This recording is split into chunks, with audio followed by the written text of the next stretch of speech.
Okay, I don't see anybody on here yet. I just wanted to come on here and quickly talk about my experience with Kimbanda. So Kimbanda is an African-based spirituality from Brazil, and is closely aligned or tied with Candomblé or Umbanda, as sort of a side-by-side sort of traditions that you'll find there. And through in Candomblé and Umbanda, you'll see Orisha veneration.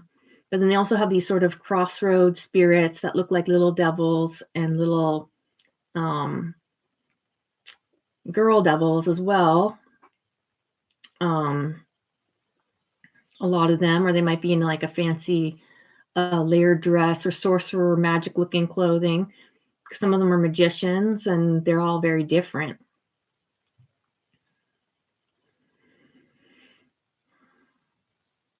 They have a sort of street philosophy of malandros, of the divine criminals, of the divine thugs. And it's meant for people who have challenging lives and challenging relationships and challenging personality defects or psychological issues. I was interested in it from a spiritual standpoint of trying to find which spiritual path I should go into in the beginning. And so I had several different mentors in different traditions. And one was this lady who said she studied Kimbanda. She said she had been to Brazil several times. I know I'm suspect of one time she said that she had gone to Brazil, but she taught me and somebody else a few things, as well as somebody I know also had readings with Kimbanda to find their pombogira and their exu.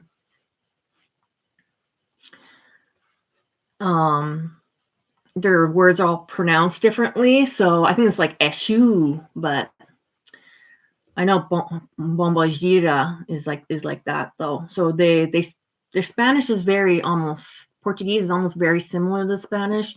You can understand a lot of it, but the way they pronounce it is sort of like that.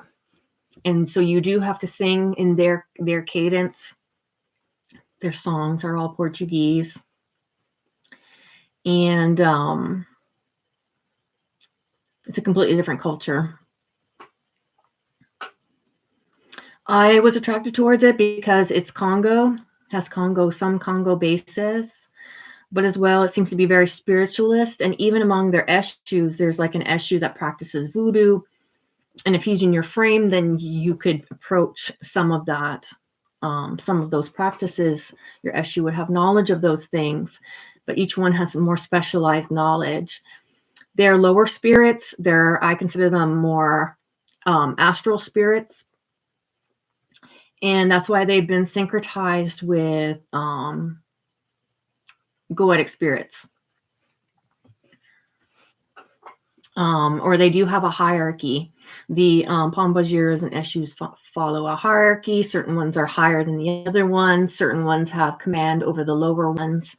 And that, for a person, it will matter if you have like a very strong or powerful, or say you have a very dark, because some are darker than the other ones, eshu or pombogira, that's going to influence your path in life, your personality, and who you are, and how that plays out for you, and how you interact with that energy. Now, do you have to be initiated to do that practice? The answer is no. However, it's a cultural thing, so you would come up through that. Or yes, they do have initiations as well, meaning for some people, you can approach us spiritually and as a spiritualist, especially if you do know who your pombogira and who your exu is. For me, I've had a couple of different readings from Kimbanderos, and they call them tatas as well. And the second one disagreed on who my pombogira was, but it was a pombogira underneath the other pombogira, so it doesn't really matter as much. It's very similar energies in her command of spirits or legions of spirits.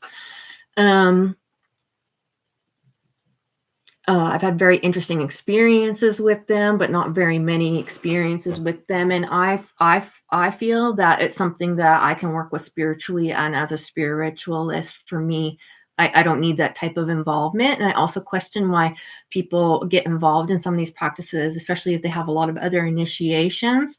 Is it just something else to sell that's a popular now or a fad for different reasons? Like, what's their motivation for getting into it? Other people that I've seen that say they have kimbanda completely don't have kimbanda at all. And for a long time, there was not a lot of kimbanda in the United States. You had to go to Brazil to initiate. I still think you don't have to, but it used to be like you had to, because the Brazilians would not teach you or initiate you otherwise. They made you go to tierros, which is what they call their temples, there in Brazil. So for a long time, there weren't really very many kimbanderos or legit ones, and still I feel not very many legit ones in the United States. The way they make their pots are like cauldrons, and they have things like fundamentos or giramentos, like those metal sort of objects. They're not all look like pitchforks. They're kind of like ozuns. There's different ones. Not every pot is made in a cauldron. Sometimes they're made in different vessels as well, is what I've seen. And from what I've seen, they function almost like an nganga. If you have one, and the Tata practices mediumship with it. From what I've seen it operate, how I've seen a kimbandero operate, who was a Tata both of Palo and was initiated first in Kimbanda, I believe. And the way they described it, it was something that they really needed to sort themselves out and for their life. And we kind of say that with Ifa too, that you need the medicine because you're sick. So it's a very lower energy. It's to sort out your dark psychology, desires, your subconscious, your motivations, and things like that in your life, for a person to have greater command of themselves. I feel that's a very positive aspect of Kimbanda, and probably one that people probably will not even really talk about.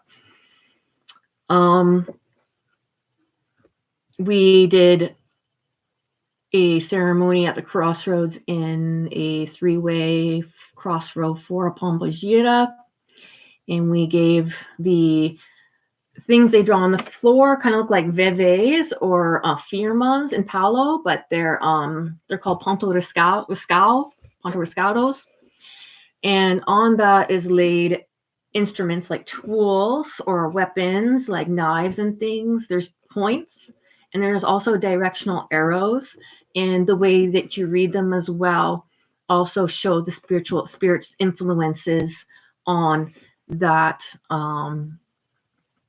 symbol. Now, is somebody going to be working with like a whole bunch of all of them? I don't really necessarily think so, and they're all differently. So when people say, "Oh, I'm going to do a love spell with pombogira," which one? Because there's probably like 7 for like each like region or each kingdom. They say, like, just like we have in Voodoo, we have Planner, we have different areas in Congo in nature. They also have what they call kimbanda kingdoms. So they have like of the beach or of the cabaret is one that we don't have, of like the club. There'll be different spirits. So it'll be the same spirit, but it'll be different if it's from the ocean, or if it's from the street, or if it's from the hospital, or if it's from here or there. So they're all very different. They all act very differently. Some of them are people who met very bad ends, people who died in very bad ways, women who were murdered, women who were thrown down a well, women who had very bad marriages and were very badly mistreated. So I also question people calling on this, say they're men, or they're not very nice to women, who are basically calling on missing and murdered women. Basically, some of these pombogiras were ladies of the night, etc. And they're very dominating as well, almost like Santa Marta Domadora as well. A lot of people use them to dominate males or their clients or for protection because they're out in the night. Kimbanda is usually done in the dark at night, usually at the crossroads. It's fire at night. It's a night, more like night activity. Yes, there's also the meadows and that too, but that's also very dangerous. You would think, oh, that's so nice, like a nice little meadow. Like, no, Das Mata is actually pretty dangerous. So we had a nice, experience though that night. Though we had champagne, we had the matches open, like we had roses, we had the things there. And my friend was wearing a long skirt with roses on it, and this bee came and kind of like danced around all drunkenly, like went on her skirt. And it's at nighttime too. Bee activity is not very common at nighttime. And then near the end of the ritual, kind of had gone off. And those woods were very interesting. You also want to approach your woods very carefully, and permission and the way that you go into the forest also very much matters. But I digress. That was very interesting to see, and I think I still have photos of that. The second experience I really want to talk about is I was briefly dating someone who was a kimbandero. They're also Tata, a Palo, and they told me a little bit about like some of the things I just already told you, and also about their pombagira, because she's different than mine, and also one of the other issues that he has as well, and follows one of his interests, and would give safety to him when he goes to that one area and does what he does. So he got this one issue of this one specialty because he's always going to this one place. And so it's no stranger to everybody that I've had my own healing journeys and stuff like that. So we did one ritual where I gave an offering, and it was hung in a tree, and it had to be in a specific area. And then when I had gotten home, I lost my eyesight for a period of time. I saw nothing but red. It was almost like I was wearing red sunglasses that went totally opaque, and all I saw was red. I didn't even see see-through red. All I saw was red. And I was like, I'm going blind. Oh my God, what if I'm blind forever? And then I said, okay, calm down. This could be something spiritual. This could just be something like physical or something. And like, maybe it'll go away. Okay. And I got a sense, like, before that though, there was something kind of negative in my room. There was something, and I don't freak out, whatever. I was like, okay, what am I about to do? But I got the sense of, okay, sit down. Like, kind of like, okay, mom's in the house, like, sit down, be quiet, sit in the corner. We're going to do what we need to do. I'm like, but what's going on? They're like, shh. So they did whatever, their bottom feeder type of energy, kind of like vampire energy. They scrounged up, ate up all the negative energy. And then slowly, my vision, it was like seeing through sunglasses again, like a red tint to everything, but I could see objects. And then slowly the pink faded. And it was like completely gone. And I've never experienced anything before that. And I've never experienced anything since. And I go to my eye doctors, and my eyes are fine and everything. Blood vessels behind my eyes are fine and everything. So I had then told this person, like, okay, I think I had a visitation from your, not mine, your pombagira, and this is what happened to me. He said, oh my gosh, like, when I had done my initiation, is what had happened to me, that I was blinded. I could not see for, it seemed like forever, but only for, X number amount of minutes.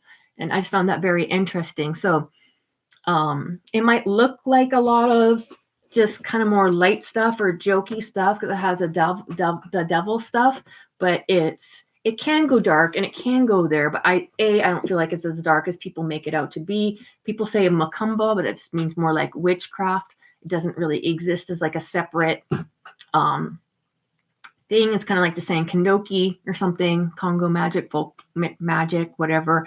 It's not actual religion, is what I mean. I'm sure they have their own cultural knowledge and everything, but it's not a religion to it. It's like a spiritualist tradition, and these spirits are basically kind of like Gede and priests, is that they kind of heal the other spirits. They get people who died, who didn't have any veneration or didn't have a proper burial on the street. And then they come join their legions, and then they come help other people. So most of what I've seen for Kimbanda, people showing their shrines and stuff like that, I don't feel like it's legitimate.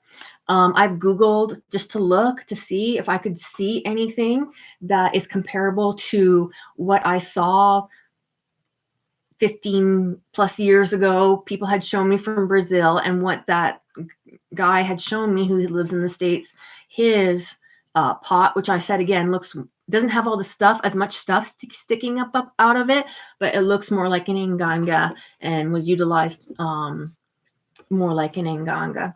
So people say, are some of these things just dirt? It's just graveyard dirt and stuff like that? Like, no. When we make puen, or we make things like that, or even a cauldron, it's not just graveyard dirt. So people will do that just to rip people off, because something may answer and something may work for you, but something also may cause you a lot of problems, and you're not exactly purchasing the spirit or the things that you think that you're getting either, because they don't know how to make those things properly. So no, these things it's not just graveyard dirt and stuff like that. And anything from, I hate to say his name, Carlos Montenegro's books are like purely fantastical, from a crackhead from outer space, like made up daydreams. There's almost nothing really true in those books. Maybe his like spiritual bath book was like halfway decent.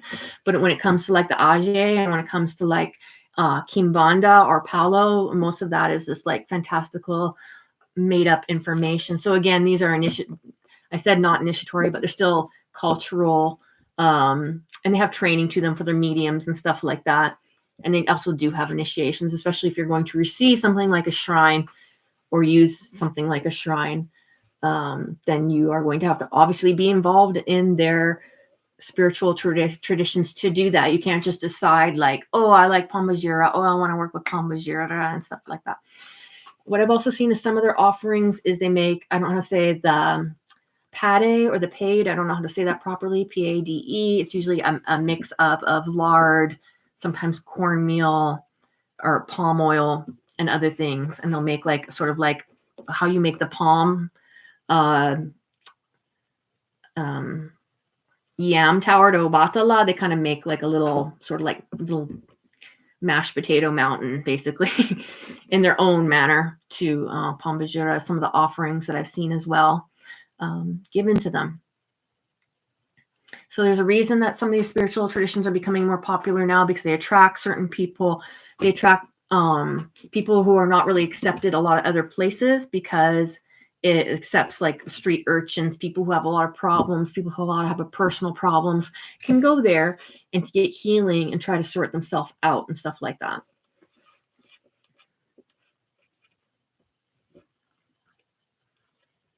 And then I think also that's really the value that I see in that tradition, or how any outsider would have value in that tradition. So I know who my Pambajira is. I know who my Exu is. If I want to work with them, I can work with them. It's more just like a, hey, how are you doing? I saw you here kind of relationship. But then when they protected me, I very much was very, very grateful. And I think that they did help me do a little bit of healing as well, get me through a little bit of a rough patch. So I'll always be grateful to them as well. But I just don't feel like it was a tradition for me. That mentor that I had ended up going into Palo, in a Palo house that I thought about going into, but I ended up not going into. And I'm very happy I also did not join that house as well. I'm not trying to throw any shade if that person's watching, but there's reasons for things. And they also had studied under Carlos Montenegro as well. So, but then also had called them out. And also that person, Carlos Montenegro, he had a gay relationship with his godson, which is basically incest in our religions. But also he died. He was stabbed with a ceremonial blade, and Carlos was a suspect in that murder, but no one to this day has been found responsible for that.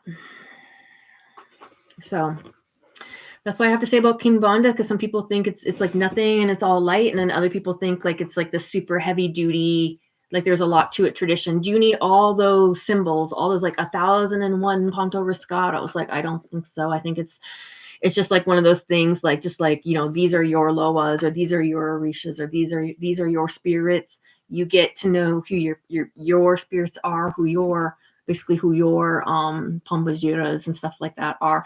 And I was watching just some information about Maria Malumbo too on this guy's. He looked like a Scottish guy, but I guess he was like one of those European Latinos that lived down in South America. But because he spoke perfect Portuguese, but he was going into this like all personality traits of a person, a person who has a spirit, all personality traits of somebody who has a spirit. And people kind of try to do that for the Orisha, like who's your head spirit and how are you like them. It doesn't necessarily work like that. They might be giving you something that you need that you lack. However, in this tradition, I will have to say that the psychology of what those spirits represented, and a lot of them probably weren't dead for very long either. They're very, very close to humanity. And so they do understand a lot of your problems, and they accept a lot of people. That's where I was going with that. Like Santa Muerte, they won't judge you for any type of lifestyle that you have, whether it's good, bad, marginal, whatever it is that you do. It could be something harmful, but no judgment or whatever. They don't. That's not a pass for them. So unfortunately, a lot of people that want to live very bad lifestyles or have no moral compass, or as Americans want to go into this thinking that it's this or it's that or something, but they also have no almost background in ceremonial magic, which they aren't the demons, no, but a lot of those issues and stuff, they mess very heavily with Western ceremonial magic and the way that the hierarchy is built and the way that it's built into it. And it's not a very old tradition, then it's absolutely sorceress based and on ceremonial magic as well. Especially if you're using that as a spiritualist, and you're not just like, going to the temple and just practicing possession because you have a community there. Knowing ceremonial magic as well, we're working with them as well. And I think that's a big draw to them too, for Westerners or Americans also looking at these traditions, because it looks familiar to them, like, oh, there's all these like goetic symbols, or yeah, there's all this or whatever. But they'll light also gunpowder off sometimes on those Ponto Riscados, but they're also directional. You have to know what you're looking at, where you would put that, like where would you put that on there. So I hope you guys enjoyed my video about Kimbanda, and it's not exactly what I think most people think it is, or maybe wish it was, or maybe try to utilize it as, but I see it as like a personal tool for evolution and something for security, mainly. Kind of like for Palo, if you mainly want to use that for protection and stuff like that. You can do a lot of other things with it, but mainly it's that aggressive energy. And so they're very able at affecting this realm here now and affecting things on a person, even like biochemically. Like I've seen them, like their processes are so close to human beings, these Eshus and Pombagiras, and also hierarchy. Some are lower than others, and we can get in. We could get into that more. But then again, I've also said that most of them are lunar, sublunar. They're astral spirits. They're pretty much lower spirits. They're a lot lower than an Orisha. They're a lot lower than even a Loa. Even a lot of Loa rock really low, and they're not as like higher mysteries as they even think. Or twinned with a dead person even. This is just a different ball game. It's like we have a commission called Juans and Marias, and that's also through like Venezuelan spiritualism, because they didn't know people's names when they got their names changed, or through slavery. That's John and a Mary, and it's very common biblical names. It's like Joe Schmo. It's like saying Joe Schmo. So they became sort of way showers and guides and sort of like folk, I'm not gonna say heroes, but like helpful, became helpful and became known for, they know how to get out of a tough spot. They know, they live the lifestyle that these people lived, basically. And now from the other side, they can help you because they lived through that. They know, they went through that.